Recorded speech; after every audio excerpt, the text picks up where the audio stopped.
Alright, meron tayo dito. Ayan o. Yung pulley set ng ating Suzuki Bergman Street. Ito yung stock. Ayan. Ito yung stock. So, nasa 39,000 kilometers na rin. Magpo 40 na. Stock pa rin. Meron tayong nabili. Yan, stock pa ito. Yan, stock. Ang napalitan lang dito yung bola. Yan. Yung bola lang napalitan. Itong backplate, itong slide piece, stock pa rin yan. Yan. Ito lang yung napalitan, yung fly ball. Kasi nagbaba tayo. From straight 20, nag straight 18 tayo. Meron tayo dito. Ayan o. Meron tayong nabili. Pulley set. Ayan, pulley set. Kaya lang nung na-receive ko, may tas-tas na dito yung karton. Ayan. Ewan ko kung anong nangyari. Pero ito, pulley set para sa Suzuki Bergman. Actually, meron siyang CVT set, ano? Meron siyang CVT set. Pero kulang tayo ng budget. Dito lang muna tayo sa pulley. Ayan, ito siya. Ayan. Ito na yung kanyang drive face. Ayan yung kanyang fan na may fins. Ayan. Halos parehas. Halos parehas. Oh. Ayan.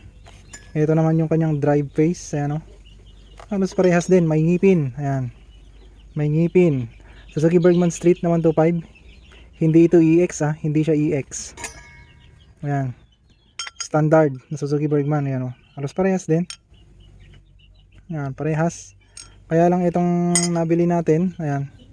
Meron siyang pintura dito sa side na ito. Naka dark coat. Black coat. Ayan. So ito yung drive face. Ano pang meron? Meron siyang ito. Meron siyang pin. Ayan o. Meron siyang pin. Aba, meron pa siyang magic washer. 1mm ito. This is 0.5. Ayan. Nilalagay yan dito. Dinudugtong. Ayan. So maglagay tayo mamaya. Ayan. Ito na yung kanyang pulley. Meron siyang backplate. Ayan o. Meron siyang backplate. Meron siyang slide piece. Ito yung kanyang pulley. Yan. Pulley. Oh. Umaangat. So napansin ko lang dito. Ito yung aftermarket pero matalim. Matalim yung edge nito. Parang stock. Ano? Dapat hinahasa ito. Check natin kung madaling mapudpud yung flyball natin. Oh, ito naman yung kanyang pulley. Oh. Hindi ko alam kung anong angle nito. Pero ayan oh, parang stuck pa rin naman dito sa edge, sa loob, yung rampahan ng bola. Halos parehas lang. Halos parehas lang ng stuck, ano? Subukan natin ito. Ito yung kanyang pin na malaki. Dahil wala siyang flyball na kasama, ayan. Gamitin natin yung dati. Yung old, pwede pang pagtiyagaan ito. Ayan, Koso, makunat to. Koso, flyball. Tapos, kunin natin yung kanyang backplate na merong slide piece. Ayan, sana magtagal ito, ano? Mostly, ang mga aftermarket, nagtatagal lang ito. Mga 10,000 kilometers. Ayan. 10,000 kilometers. Ayan, salpak natin. Tignan natin kung kakasya.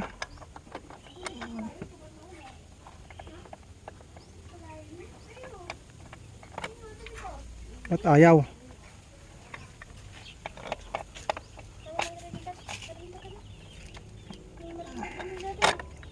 Ayaw pumasok. Ayan, may problema tayo. Ayaw pumasok ng backplate. Ayaw pumasok ng backplate. Subukan natin. Nako, stuck up.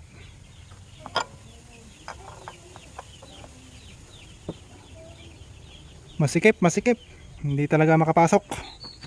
Hindi makapasok yung kanyang backplate. Dahil hindi makapasok ang kanyang backplate, ayan, gagamitin natin itong stock. Ayan. Okay. Pero dahil nahuhulog na itong slide piece natin, kailangan nating magpalit ng slide piece. Yan. Lalagay natin dito. Oh. Wala eh. Ayaw pumasok. So, ayan. Pinalitan natin yung kanyang backplate. Oh. Salpak natin. Stock backplate.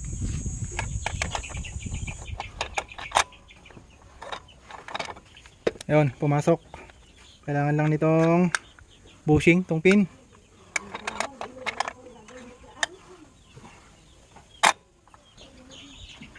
Okay, ipasok natin yung ating belt. Ayan, kailangan nating pigain. Yan. Para pumasok sa loob. Okay. Yan. Okay, salpak natin.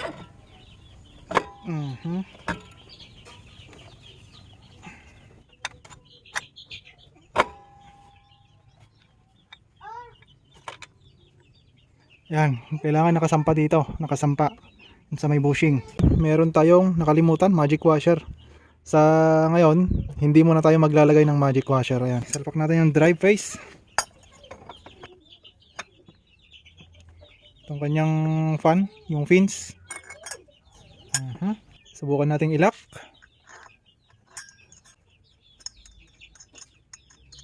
$17mm ulit, 17mm. Yan, kung kanina ito nilagay natin sa taas, sa baba naman niya yun. Paikutin natin para hindi maipit. Ibalik natin para masubukan natin. Ito test drive muna tayo. Tignan natin kung effective yung pulley set na nabili natin. 17mm ang gamit dito. Ginagamitan lang natin ng Y-tool dahil wala tayong impact wrench. Okay, so yung nilagay natin, ayan, so okay. Yung nilagay natin na pulley set natin, yung nabili natin, first time natin gamitin, ano? Kaya hindi pa natin alam yung totoong performance. Kaya antabayanan nyo lang.